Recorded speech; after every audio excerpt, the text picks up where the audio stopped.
സമൂഹത്തിൽ കുറെ വിവേകാനന്ദന്മാരുണ്ടല്ലോ, അവർക്കുള്ള കൊട്ടാണ് ഈ സിനിമ. ഇതങ്ങനെ ആർക്കുള്ള കൊട്ടൊന്നുമല്ല, ഇതൊരു കഥയാണ്, ഇതൊരു കഥാപാത്രമാണ് വിവേകാനന്ദൻ. അത് സമൂഹത്തിലുണ്ടോ ഇല്ലേ, അല്ലെങ്കിൽ അവർക്കെതിരെ അങ്ങനത്തെ പരിപാടികളൊന്നുമല്ല ഒരു സിനിമ കൊണ്ട് ഉദ്ദേശിക്കുന്നത്. സിനിമ എൻ്റർടൈനിങ് ആയിരിക്കണം എല്ലാത്തിനും ഉപരി, ഏത് വിഷയമാണെങ്കിലും. പിന്നീട് അത് നമ്മൾ ആരെയും വ്യക്തിഗതമായി ചെയ്യാൻ വേണ്ടി ചെയ്യുന്നതല്ല, ഒരാളെ മാത്രം ഉദ്ദേശിച്ച് ചെയ്യുന്നതല്ല. നമ്മളിലുണ്ടോ വിവേകാനന്ദനും അല്ലെങ്കിൽ നമ്മൾക്ക് അറിയുന്നവരിലുണ്ടോ എങ്കിൽ നമ്മളവരെ ഒറ്റപ്പെടുത്തേണ്ടതായിട്ടുള്ള കാര്യങ്ങളും ഇല്ല. ഓരോരുത്തർക്കും ഇങ്ങനത്തെ ഓരോ സിറ്റുവേഷനിലേക്ക് എത്തിച്ചേരുന്നത് ചിലപ്പോൾ അവരുടേതായ ജീവിതത്തിലുള്ള ഏത് ദുഷ്കരമായ അനുഭവങ്ങൾ വഴിയായിരിക്കാം. അപ്പോൾ ഇത് കൗൺസിലിംഗ് ചെയ്തും അല്ലെങ്കിൽ ഏതെങ്കിലും രീതിയിലൊക്കെ മാറ്റാവുന്ന ഇതാണ് നേരത്തെ അറിഞ്ഞു കഴിഞ്ഞാൽ. അല്ലെങ്കിൽ അങ്ങനത്തെ നമ്മുടെ ഇടയിൽ കുറച്ചും കൂടി ലൈംഗികരമായിട്ടുള്ള ചർച്ചകളും അല്ലെങ്കിൽ ലൈംഗികപരമായിട്ടുള്ള എന്താണ് ഇതിൻ്റെ അവസ്ഥകൾ, താല്പര്യമില്ലായ്മ അല്ലെങ്കിൽ ഭയമില്ലായ്മ, അല്ലെങ്കിൽ ഇത് കീഴ്പ്പെടുത്തി നേടേണ്ട ഒന്നാണ്, അല്ലെങ്കിൽ അത് ആധികാരികമായി അല്ലെങ്കിൽ ഇന്ന വർഗ്ഗക്കാരുടെ മാത്രം അധികാരമാണ്, അങ്ങനെ ഉള്ള കാര്യങ്ങൾ ചർച്ച ചെയ്യാനും അതെല്ലാമായിരുന്നു ഇത് രണ്ടു കൂട്ടർക്കും വളരെ സമാധാനത്തോടും സന്തോഷകരമായി ചെയ്യേണ്ട ഒന്നാണെന്നുമുള്ള ഒരു സന്ദേശം നൽകണമെന്ന്. അങ്ങനത്തെ ചർച്ചകൾ കൂടുതലായിട്ട് ഇനി ഇതുവഴി അല്ലെങ്കിൽ ഇത് കാണുന്നത് വഴി നമുക്കിടയിൽ, അതായത് ഇത് ചർച്ച ചെയ്യാനുള്ള മടി നമ്മളിൽ ആരിലും ഉണ്ടാവരുത്. ഇത് ചർച്ച ചെയ്യേണ്ടതാണ്. ചർച്ച ചെയ്താലാണ് നമ്മുടെ ജീവിതത്തിലെ ഏറ്റവും പ്രധാനപ്പെട്ട ഒരു കാര്യമാണ്. ഇത് ചർച്ചകളിലൂടെയും അല്ലെങ്കിൽ നമുക്ക് കിട്ടേണ്ട ആവശ്യമായ ഇൻഫോർമേഷൻ കിട്ടിക്കൊണ്ടിരുന്ന ഇൻഫോർമേഷൻ്റെ ഒക്കെ തെറ്റാണെന്നും ഇതിൻ്റെ കറക്റ്റായിട്ടുള്ള ഇൻഫോർമേഷൻ എവിടെ നിന്ന് കിട്ടുമെന്നും അല്ലെങ്കിൽ ഇതിൻ്റെ എവിടെ നിന്നാണ് അറിയേണ്ടത്, അങ്ങനെയുള്ള ചർച്ചകൾ ഒക്കെ ഇതുവഴി നമ്മൾ പ്രാവർത്തികമാക്കും ഇനിയുള്ള വരും കാലങ്ങളിൽ. കാരണം നമ്മൾ ആരും ഇതൊന്നും പഠിപ്പിച്ചിട്ടില്ല.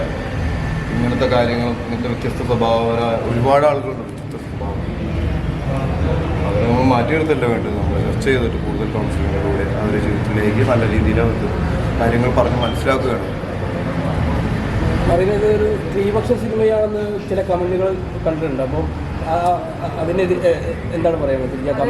പറഞ്ഞ പോലെ നമ്മളിപ്പോൾ ആദ്യം സിനിമ റിലീസായ സമയത്ത് കുറച്ച് ആളുകൾ സ്ത്രീപക്ഷ സിനിമ എന്ന് പറഞ്ഞിട്ട് ഭയങ്കരമായിട്ട് സിനിമയ്ക്കെതിരെ സംസാരിക്കുന്നതായിട്ട് ഞാൻ കണ്ടിരുന്നു ഓൺലൈൻ. പക്ഷേ അതുകൊണ്ട് തന്നെ ഇപ്പോൾ നമ്മളുടെ ലേറ്റസ്റ്റ് പോസ്റ്റർ എന്ന് പറയുന്നത് സ്ത്രീപക്ഷ സിനിമയോ പുരുഷപക്ഷ സിനിമയോ അല്ലെങ്കിൽ ഒരു മനുഷ്യപക്ഷ സിനിമയാണെന്ന് പറഞ്ഞിട്ടാണ് അവരിപ്പോൾ പോസ്റ്റർ ചെയ്തിരിക്കുന്നത്.